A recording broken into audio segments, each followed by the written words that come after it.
Good afternoon. I'm the last speaker of the day. I'm between you and the lunch, so I'll try to keep it within the 15 minutes, even though I got more than 30 slides. So first of all, I'm very happy and excited to be here. Obviously I visited Philippines many times. So what I'm going to actually be discussing in the next 15 minutes is the importance of securing your digital transformation, obviously from regulatory approach to CBDC, right? Essentially to unravel the key aspect of resilience. So I think, we are all here, we are all cybersecurity professionals. We are here to actually, look at the cybersecurity challenges that we face. And obviously, I think, over the last couple of years, we have seen, right, the changing face of cyber threat, right? In the area of cyber threat, we know that, many people talk about the evolving attack vectors. The attack vectors is getting wider and wider. Part of the reason is that, organizations are embracing more devices, more users, more application, more location, right? And obviously the bad guys are also leveraging on artificial intelligence, right, to compromise organization at speed, and most importantly, with very high success, right? On top of that, you also see that, many organizations, while they are doing digital transformation, they also embrace a lot of artificial intelligence, to essentially help to improve the customer's overall experience. Example, right, for the bank, they will use things like AI in terms of the fraud management or fraud detection. So, all this has actually obviously, give CIO and CIO a very hard time in terms of looking how could I actually address the cybersecurity risk that is coming, at the same time to ensure that, I'm comply to the cyber regulation. Fortinet, right? I mean, we have a very huge threat intelligence team. Essentially, when we publish the report, every half a year. And in actual fact, first half of 2023, you see that, these are the data that we actually gather from a perspective of a global threat, right? We've seen 37 billion threat, right? We also see, there's 9.68 billion of exploit technology detected. But what is actually interesting, right, is APAC constitute about 25% of what we see, right, in the first half of the global threat, right? In actual fact, digitalization and the cyber risk, right, increased in the first half of 2023. And cyber attacks are on the growing trend, right, and concern, especially, due to this geographical, conflict that is actually still remain. Okay, digital success, right? How do you actually measure digital success? Essentially, if you look at digital success, right, I mean, the first bubble that we actually always talk about is technology.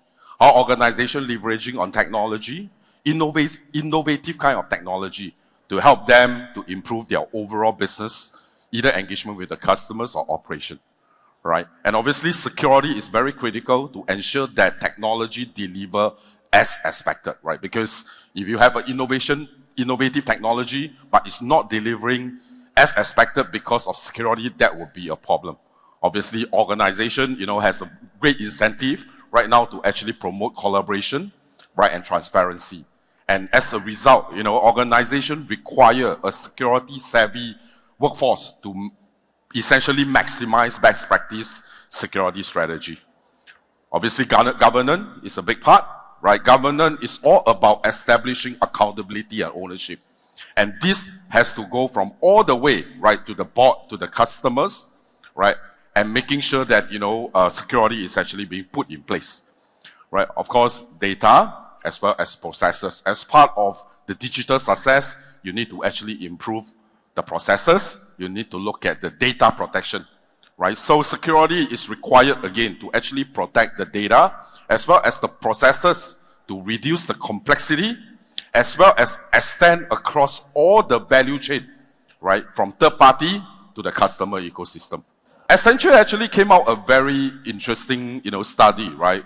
Essentially to talk about, what is the future economic value that can actually be unlocked with the investment of the cybersecurity.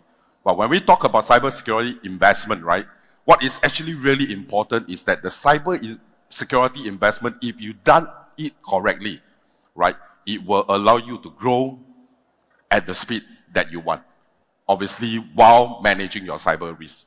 So in this particular Accenture report, what was actually interesting is that the economic value that can actually derive out from a security investment for a banking industry, we are talking about 347 billion, which is very, very substantial, because with the cybersecurity investment, not only are you able to actually reduce the cost of the cyber crime, but at the same time, right, to also allow you to actually unlock many, economic value that you can actually find by, investing in the cybersecurity. Of course, you have many, many ways to do it, right? In the olden way, what people used to do is buy point product, right? Get an island of protection, with very little intercommunication. But my suggestion, or what I think it should be the right way of doing it, is to essentially look at how I can consolidate multiple point product into one or two platform, right? Essentially, it's really to reduce the complexity for you to actually create that interconnection between all these different point products. When we talk about a consolidated platform, right, we are not talking about an approach of having the organization to actually do a lift and shift, right? Essentially, what we are talking is a platform that allows you to consolidate, right, multiple single point product to allow you to strengthen your cyber security protection. In actual fact, what have we been seeing recently in the past year is that there are actually three things that is actually happening in the industry. First thing, the attack continue to evolve. It's getting more and more sophisticated, and it's getting more and more complicated and complex. And many organizations are in the position of actually working very hard to defend against all these cyber threat landscape. Obviously, the second trend that we are seeing, right, with many organizations is they are looking at way on how they could actually converge their networking and security architecture. Essentially, for a very simple reason, not to cut costs, but essentially to make sure that I have a more simplified architecture that allow me to reduce the complexity of managing, my whole entire IT infrastructure. Last but not least, the third trend, where we talk to many, many customers, right? One of the big pain areas that they have is that there is too many alert, right? Too many products to manage, and they are in the stage of actually consolidating, right, into, what we call a consolidated platform. In fact, Gartner actually came out a paper which talk about the Gartner mesh architecture, right? And if you look at the Gartner mesh architecture, right, essentially it is an architecture that actually provide a collaborative approach, to ensure that all these components actually work with each other. Fortinet, we are a very strong advocate in actually talking about the consolidated platform, right? Essentially, we call it the Fortinet Security Fabric, right? We done this many, many years ago, right? And Gartner actually came out in 2021. We probably have started this fabric journey like 8 or 9 years ago. So essentially what the fabric actually does is to make sure that the fabric provides you with all the necessary technology, solution, and product to help you to address all the possible attack surface. The attack surface could be, a network, could be an endpoint, could be an application, could be a mail, could be on cloud. Doesn't really matter, because the fabric is supposed to be able to actually help you to address that broad attack surface.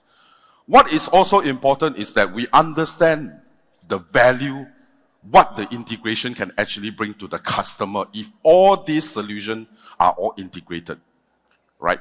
When you actually purchase the solution. So the integration will allow you to actually not only be able to take advantage of sharing the intelligence, but the integration also allow you to create automation, right? And shared intelligence, right? So it's essentially, let's say if something happened on somewhere of the network within a fabric, this will be notified, and the automation can actually be created for you to either automate the remediation or the response processes. So if you look at the fabric, right, essentially the fabric have more than 50 over different products. And when we have conversation with many customers, one question that always come to us is that, do I have to buy all the 50 different products? The answer is no, right? The answer is that, we will take the 50 different products, essentially based on the customer business outcome that they wanted to achieve, what cybersecurity challenges that they want to solve, essentially to come up what we call a use case, right? One of the example over here, which you can see, is our SecOps fabric use cases. Essentially how we put different part of the fabric that is already integrated with shared intelligence, allow you to actually do automation, right, within the security operation. Okay, I wanted to actually, jump in a little bit, talking about something that I think is really, really interesting, right? Obviously, you heard about the consolidation and the conversion, that is happening in the industry. But what most of the customers are also matter most is obviously, how can they actually, take suggestion, right, to improve, their overall cyber strategy. In fact, KPMG came out a report in 2023 to talk about these are the tangible steps that will help organizations to improve their cyber strategy, right? And I think, like many organizations, we know about the people, the process, the data and the technology, and last but not least, the regulatory. What I going to say is, I'm not going to actually talk about, the law, the regulatory. I'm sure, people over here in the audience, have many people who can actually, tell me a lot more about, the law and regulatory central around, what the Philippine organization can do. But what I'm actually really interested is to talk about cyber resilience. When we talk about cyber resilience, we are not talking about whether a cyber problem is going to happen in your organization or not going to happen in your organization. It is a matter of when. And when we talk about cyber resilience, it is when a problem actually happens. Are you operational resilient to actually still continue your business?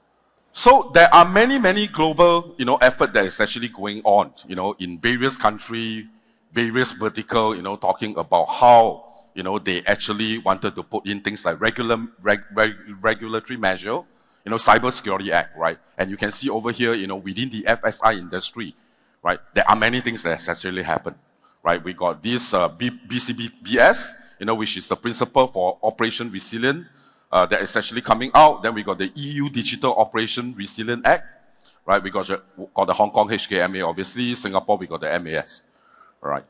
So one of the things that, is also very interesting is centered around DORA, right? DORA is actually, a Digital Operation Risk Act, right? Essentially, it used to actually govern the EU FSI industry. So DORA goal is really, to make sure that, there is a strategy, incident response, dependency in place.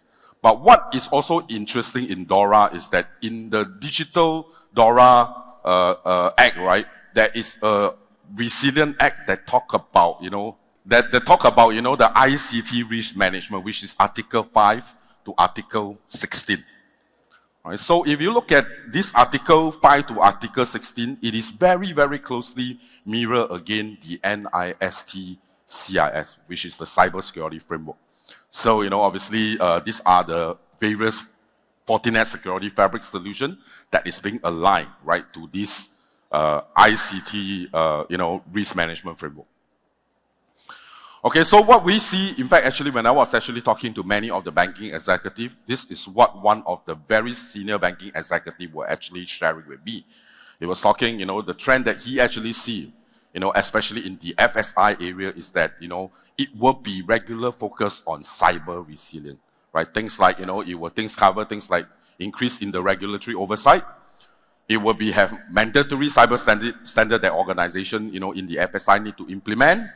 Greater emphasis on the supply chain security, focus on cyber resilience, increase the penalty for those that are not compliant, and obviously, the responsibility go beyond the IT department.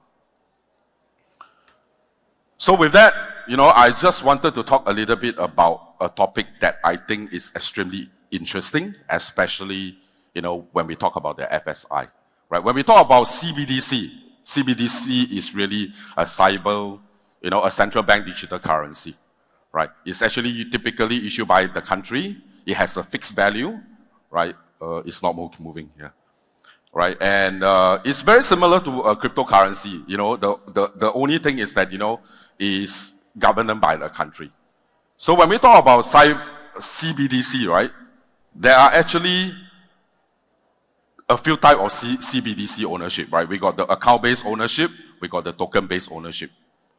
Okay, and the difference between the account-based ownership and the token-based ownership is that the account-based actually consists of what we call a general ledger, while the token-based is actually transaction-based on a token CBDC, and is actually verified by the matching public and private key, right? The reason why I wanted to talk about CBDC, right, is let me go straight to the CBDC cybersecurity challenges that we see.